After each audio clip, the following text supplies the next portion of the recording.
자, 4단원 문제 한번 풀어보겠습니다. 그림에서 일어난 상태 변화의 종류를 선으로 이렇게 연결한 거. 버터가 녹았다. 녹은 거 중에 서리가 생겼다. 이거 얼음이죠. 수증기가 부딪혀서 얼음이 된 거니까 이거는 승화 현상. 2번 옳은 것은 상태 변화에 대한 설명을 한 거. 기억. 응고할 때 부피가 증가합니다. 응고라는 거는 액체가 고체가 된 건데, 일반적으로는 액체가 훨씬까지는 아니고 부피가 조금 더 커요. 왜냐면 활발하기 때문에. 응고할 때는 부피가 증가하는 게 아니라 감소하죠. 물만 예외예요. 물은 오히려 고체가 더 부피가 커요. 그거 빼고는 다 액체가 더 부피가 큽니다. 니은 상태가 변해도 질량은 변하지 않는다. 그쵸? 왜? 질량이 뭐라 했어요? 입자가 얼마나 많이 있냐, 입자의 개수예요. 상태가 변한다 해서 개수가 줄어들거나 늘어나거나 하지 않습니다. 디귿 물이 끓어서 수증기가 될 때 거리가 멀어진다. 네, 너무 맞는 말. 답은 4번.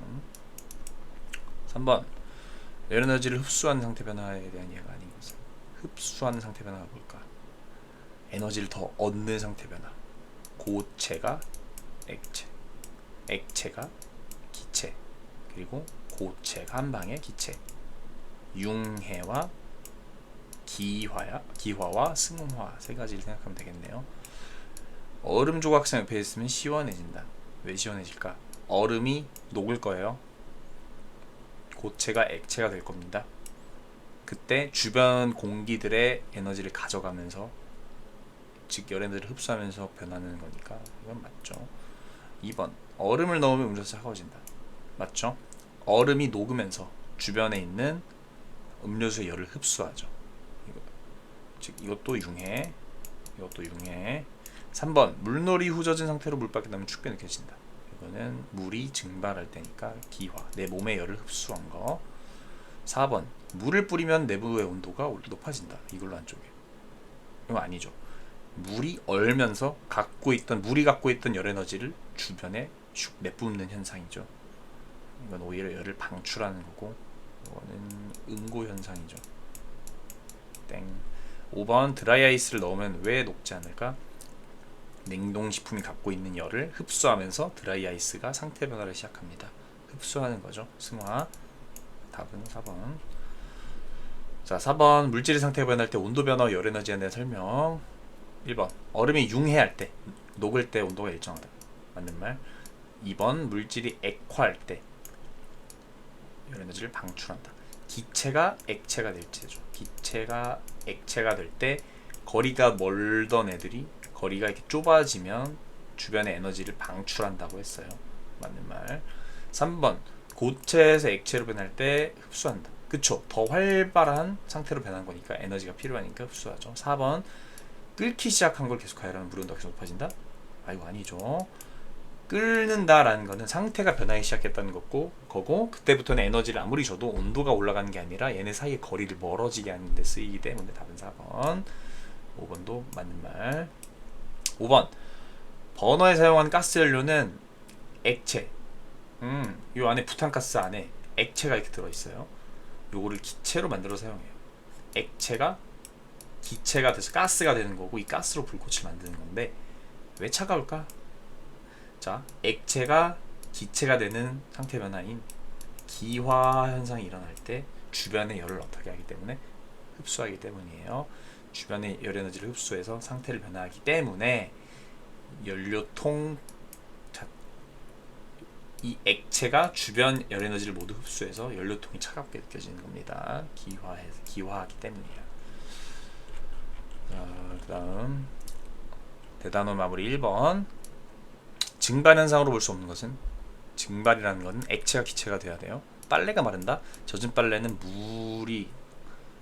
물 입자가 마구마구 묻어있는 게 날아간 거니까 이건 증발 현상 맞고, 물 휴지가 말랐다 맞고, 바짝 말랐다 맞고, 얼음이 담긴 컵밖에 물방울에 맺혔다. 이거는 차가운 컵에 지나가는 수증기가 부딪혀서 에너지를 뺏긴 거죠. 이거 증발 아닙니다. 답은 4번. 염전에 바닷물 채워놓으면 소금이 만들어진다. 물만 증발시켜서 안에 있는 소금을 얻는 방식이죠. 맞아요. 2번 상태 변화와 예시. 기화. 빨래가 마른다. 증발 현상은 기화라고 했어요. 맞고. 바로 답이 나왔네요. 1번. 나머지는 왜 틀린지 볼까? 응고는 성의가 생긴다. 땡. 성에는 승화죠. 승화. 3번 융해. 물이가 수증기가 됐다. 이거 기화입니다. 손바닥 위에 초콜릿이 녹았다. 이거는 액화가 아니라 헷갈리면 안 돼요. 액체가 됐으니까 액화인가? 아니에요. 기체에서 액체로 가는 게 액체지. 이거는 고체였던 게 액체로 간 거니까 융해. 추운 겨울 실내에 들어가면 안경이 뿌옇게 흐려진다. 승화 아니죠. 승화는 기체에서 고체, 고체에서 기체. 그것만 승화인데 이거는 뿌옇게 흐려진 이유는 이거는 액체라고 했죠. 물이라고 했어요. 물방울이 된 거야. 수증기가. 액화입니다. 답은 1번. 3번.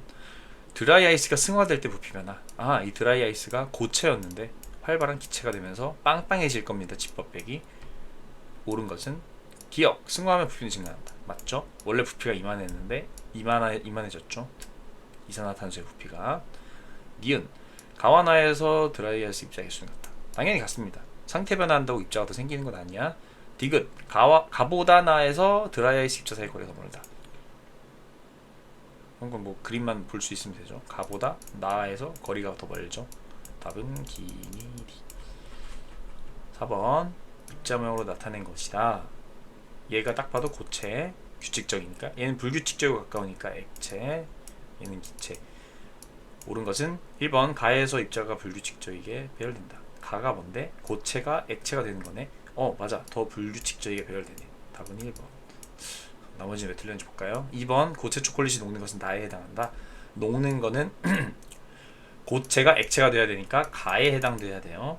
3번. 다와 마에서 물질의 질량 감소한다. 그냥 다 마든 가 나든 상태 변화할 때는 질량은 변하지가 않아요. 입자의 개수는 그대로야. X. 라에서 물질의 부피가 감소한다. 라가 뭔데요? 고체가 기체가 돼. 입자 사이의 거리가 엄청나게 멀어졌죠. 개수는 그대로인데 서로서로의 거리가 멀다? 부피가 엄청 커져야겠죠. 땡. 반은 기화, 마는 액화이다. 반은 기체가 액체가 된 액화입니다. 마는 액체가 기체가 된 기화입니다. 답은 1번. 5번. 고체 상태를 이 상태에선 고체였나 보다. 가열했대. 그럼 고체가 뜨거워지는 거를 나타낸 거네. 근데 상태가 온도가 일정한 구간이 있네. 이때 상태 변화가 일어났나 보다. 원래 고체였던 게 녹는 중 녹아서 여기는 액체가 됐겠네. 액체가 끓는 중 끓어서 기체가 됐겠다. 그 다음에 한번 봅시다. 1번. 기역 구간에서 물질은 고체 상태이다. 맞는 말이죠. 2번. 니은 구간에서 융해가 일어난다. 고체가 액체가 되고 있네. 융해. 맞는 말. 3번. 디귿 구간보다 미음 구간에서 입자 배열이 더 불규칙하다. 디귿보다 미음에서 불규칙하다. 액체보다 기체가 불규칙하냐? 맞는 말입니다. 4번. 리을 구간에서 흡수한 열 에너지가 상태 변화에 사용된다. 맞는 말이죠. 에너지를 마구마구 흡수하면서 액체가 기체가 되고 있는 중이에요. 5번. 미음 구간에서 물질은 액체와 기체 두 가지 상태 모두 존재한다. 아니죠. 이때는 온도가 올라가는 걸 봐서 더 이상 상태 변화가 일어나지 않습니다. 그 말은 모두 기체로 변했기 때문이에요. 땡. 답은 5번. 이렇게 모두 두 가지 상태 모두 존재하는 경우는 니은과 리을 구간만이에요. 녹는 중이라서 고체도 있고 액체도 있는 구간, 끓는 중이라서 액체도 있고 기체도 있는 구간. 자, 6번. 다음은 물질의 세 가지 상태를 특징에 따라서 구분할 때 사용할 수 있는 핵심어이다. 흐르냐? 액체랑 기체만 흐르죠, 보통. 담는 용기에 따라 모양이 변하냐? 고체는 모양이 안 변해요. 나머지는 변하고. 외부에서 힘을 가할 때 부피가 변하냐? 고체랑 액체는 아주 입자 사이 거리가 가깝기 때문에 모양이 변하지 않죠. 누구만 변하냐? 기체만 압축하면 압축한 대로 모양이 변합니다. A에 B의 줄무를 써라. A에서 네 맞아요 하고 걸러진 건 기체죠. 이 셋 중에 뭘 해야 기체가 걸러질까? 흐릅니까? 하면은 액체도 기체도 모두 포함되기 때문에 기체만 걸러지지 않죠. 담는 용기에 따라 모양이 변합니까? 하면은 이것도 액체, 기체 모두 포함되니까 해당이 안 되는데, 세 번째는 기체만 포함되는 내용이죠. 이게 A기는. 외부에서 힘을 가할 때 부피가 변합니까? 네, 기체만 변해요. 액체랑 고체는 아니요, 부피 안 변하는데요. B. 네, 고체는 그렇고 아니요, 액체는 아닙니다. 뭐 해야 될까요? 흐릅니까? 라고 물어보면 되겠죠. 흐릅니까? 하면 되지. 담는 용기에 따라 모양이 변합니까? 라고 물어봐야겠죠. 아닌데? 잠깐만. 이걸 사용해서 지금 둘 다 이렇게 이대로 그대로 쓰면 안 된다. 흐르지 않습니까? 또는 담는 용기에 따라 모양이 변하지 않습니까? 라고 물어야겠네요. 모양이 변하지 않나요? 네, 안 변해요. 아니요, 모양 변하는데요. 흐르지 않습니까? 네, 안 흘러요. 아니요, 흐르는데요. 이렇게 적절히 써주면 되겠죠. 7번 그림과 같이 페트리 접시 위에 손소독제를 뿌렸대. 그 다음 질량 측정했다. 칙칙칙 뿌리면 입자들이 처음엔 여기 있다가 나중에 날아가겠죠. 그럼 질량이 줄어들겠구나. 증발 현상 때문에 알 수 있을 거예요. 봅시다. 1번 질량이 서서히 줄어든다. 맞는 말. 2번 입자의 종류가 변한다. 아니에요. 손소독제 입자가 액체였다가 기체가 되는 거지 얘가 뭐 변하는 건 아닙니다. 그냥 입자 사이의 배열이 변했을 뿐입니다. 3번 손소독제 입자가 주변으로 퍼져나간다. 맞아요. 증발한 다음에 확산 현상이 일어나서 퍼져나가죠. 4번 입자 사이 거리가 점점 멀어지죠. 5번 입자의 개수가 줄어들죠. 왜? 일부는 공기 중으로 날아갔기 때문에 거름 종이에 묻은 애들의 개수는 줄어들 겁니다. 2번 8번 비커에 드라이 아이스를 넣었더니 물방울이 막 생겼대. 그리고 이런 기포가 생겼다네. 물 안에다가 드라이 아이스를 넣은 거구나. 옳게 된 설명은. 자, 그 전에 문제 풀기 전에 보면은 물에다가 드라이 아이스 넣으면 어떻게 될까? 이 기포들이 생겨납니다. 기포가 뭐냐? 물 사이에 둘러싸인 기체예요. 그럼 이 기체의 정체는 뭘까요? 이게 바로 이산화탄소죠. 일반적으로는 눈에 안 보여서 이산화탄소가 빠져나가는지 잘 모릅니다. 근데 이런 물 안에 넣으면은 물들이 기체를 둘러싸면서 여기 기체가 있어요 하고 간접적으로 알려줍니다. 그래서 이런 식으로 이산화탄소가 빠져나가고 있다는 것을 알아볼 수 있는 실험 중 하나예요. 겉에 있는 물방울의 정체는 뭘까 하면은 이 굉장히 차갑겠죠. 지금 이 컵이 지나가던 수증기가 부딪혀서 액화돼서 물방울이 생길 수 있어요. 자, A 물속에 담긴 드라이 아이스는 승화해서 기체로 변했어. 맞는 말입니다. B 물방울은 공기 중에 수증기가 액화된 거야. 맞죠? C 물의 온도는 드라이 아이스를 넣기 전보다 더 낮았어. 그쵸. 드라이 아이스가 상태 변화하면서 주변의 열을 흡수하기 때문에 물은 더 차가워질 겁니다. 너네 다 옳은 말 하는구나. 똑똑한 학생들이네요. 좀 존중학교 학생들 같아요. 9번 더른 여름날 사람과 강아지가 체온을 떨어뜨리는 방법을 나타낸 거다. 인간은 땀을 흘려서 부채질을 해서 이 땀을 증발시키면서 몸에 있는 열을 흡수하게 해서 시원해질 수 있는데 우리 불쌍한 강아지는 땀을 안 흘려. 그래서 혓바닥을 내밀어. 왜? 촉촉한 혀가 마르면서 몸의 열을 조금이라도 흡수해서 빠져나갈 수 있게 하기 때문이에요. 자, 열에너지의 출입 관계가 그림과 다른 것은? 그림에서 열에너지 출입 관계는 뭔데요? 열에너지를 흡수하는 과정 중 하나죠. 기화현상. 그럼 여기서는 그럼 기화현상과 비슷하게 열에너지를 흡수하는 과정이 아닌 걸 고르라는 거야. 1번 여름 조각상 옆에 있으면 시원하다. 얼음이 물이 되면서 주변의 열을 흡수하기 때문에 이거는 이 현상과 비슷하죠. 열에너지의 출입 관계가 흡수 관계죠. 2번 연료통 만지면 차가워요. 왜 차갑다? 액체가 기체가 되는 기화현상에서 기화를 할 때 열을 흡수하기 때문에 이것도 흡수. 3번 얼음을 채우면 음료수가 차가워진다. 이것도 맞죠. 얼음이 녹으면서 음료수가 갖고 있는 열을 흡수합니다. 4번 냉해를 막는다. 틀렸다. 왜 겨울에 한파를 대비해서 물을 뿌리냐? 물이 얼면서 사과에게 열을 방출합니다. 방출이니까 땡. 5번 아이스크림 포장할 때 드라이 아이스를 넣으면 드라이 아이스가 아이스크림의 열을 흡수하죠. 승화 현상이 일어나면서. 즉 흡수하는 게 아닌 거는 4번 뿐입니다. 10번 둥근 모양의 과자에 컵을 넣고 뚜껑을 닫고 위아래로 뒤집는다. 얘를 입자라고 가정한다면 어떤 상태를 표현하는 거냐? 뭘 나타내는 걸까요? 자, 얘네가 이런 과자 알갱이를 뒤집으면 어떻게 돼요? 우르르르 이동하죠. 근데 규칙성을 갖고 이동합니까? 아니죠. 그래서 규칙성이 없습니다. 또 얘네가 지금 입자 사이 거리가 뭔가요? 아니요, 가깝습니다. 가깝고 규칙이 없다. 그렇기 때문에 이건 액체를 나타내는 거구나라고 하면 됩니다. 만약에 고체를 표현하고 싶으면은 이 둥근 모양의 과자를 하나하나 풀로 붙이면 되겠죠. 그럼 이 직성을 유지한 채 움직인다면 그거는 고체라고 할 수 있을 거예요. 얘네를 만약에 기체로 표현하고 싶었다면은 어떻게 표현하면 될까? 마구마구 흔들면 되겠죠. 그럼 컵 안에서 과자들이 이렇게 띄엄띄엄 떨어져 있는 상태를 나타낸 거니까 기체라고 할 수 있겠네. 그때는. 자, 11번 옥수수 알갱이를 가열하면 팝콘이 만들어져요. 부피가 커지면서 아주 조그맣던 콩이 펑 터지면서 이런 팝콘이 되는데 왜 이렇게 부피가 커졌을까 하면은, 자, 요거는 모든 음식물에는 물이 조금씩 들어가 있다고 한 적 있죠. 콩 안에도 물 입자들이 이렇게 있습니다. 얘를 뜨겁게 가열하면 이 물들이 뭐가 되겠나요? 맞아요. 물이 끓으면서 기체로 변합니다. 기체로 변할 때 부피가 왕창 커지죠. 그 왕창 커질 때 팝콘을 이루고 있는 알갱이들에 벌려지게 됩니다. 억지로. 왜냐하면 물 입자들이 기체가 되면서 크기가 커지면서 팝콘 알갱이들 사이의 거리를 억지로 쫙쫙 늘려놔서 이렇게 부피가 커지게 되는 거예요.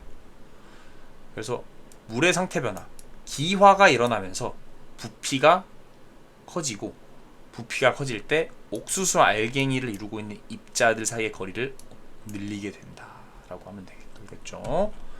12번 에어컨과 지구 온난화의 상관관계래요. 에어컨은 냉매라는 게 있어. 이 냉매라는 게 기화하면서 에너지를 흡수한다. 그래서 공기를 시원하게 한다. 그리고 도움이 된다. 근데 전기를 많이 쓴다. 그래서 이 전기를 쓰려면 뭐 화력발전소를 쓰고 온실가스 많이 발생해서 지구온난화에 영향을 준다. 지속가능한 사회를 위해 어떻게 해야 되냐를 고민해보자는 글이네요. 지구온난화를 늦추기 위해서 이거는 어떻게 생각하면 될까요? 지구온난화를 늦추기 위해서 에어컨의 부피 사용을 왜 조절해야 하느냐? 자, 이거는 맞습니다. 사실 지구온난화에 도움이 안 돼요. 그러니까 무슨 말이냐면, 에어컨이라는 거는 과학적으로 설치를 하면은 이 실내의 공기를, 에너지를 밖으로 빼내는 도구예요. 오케이? 그래서 내부는 차가워지는데 밖은 더 뜨거워집니다. 근데 그냥 여기 있는 에너지를 옮기는 것으로 그치는 게 아니라 옮기기 위해서 전기 에너지를 또 추가로 쓰는 거예요. 그래서 그냥 안에 있는 에너지를 빼내기만 하면은 에어컨이 그렇게 나쁜 녀석은 아닌데, 그 과정에서 에너지를 무지막지하게 씁니다. 전기를 마구마구 써서 그 전기의 힘을 이용해서 안에 있는 에너지를 밖으로 빼내는 거라고 생각하면 돼요. 그래서 실내는 굉장히 시원하지만 밖은 굉장히 더워질 거고, 또 전기를 썼기 때문에 또 더워질 거고, 이런 식으로 에너지의 사용도 급격히 늘어나게 되고, 이 과정에서 이 탄소를 너무 많이 배출하게 돼서 지구 온난화의 가속화에 앞장서고 있긴 하는 거죠. 그래서 에어컨과 보급과 사용을 어느 정도 조절할 필요가 있어요. 물론 이거 없이는 이제 더 이상 우리는 살 수 없는 몸이 됐지만, 막 에어컨 틀어놓고 춥다 하면서 막 이불 덮고 있고 겉옷 막 입고 있고, 이거는 그렇게 효율적이지 못한 거죠. 그냥 적정히 시원한 정도로 사용을 한다면은 에너지가 낭비되지 않고 지속 가능하게 우리가 살 수 있겠다라는 겁니다. 그래서 뭐 이거는 당장 우리의 시험과는 연관이 없지만 고민해 볼 필요가 있습니다. 알겠죠? 시원해진다고 해서 지구 온난화가 안 일어나는 게 아니라 안에 있는 에너지를 빼내는 과정에서 또 에너지를 추가로 쓰기 때문에 그렇게 좋은 게 아닙니다.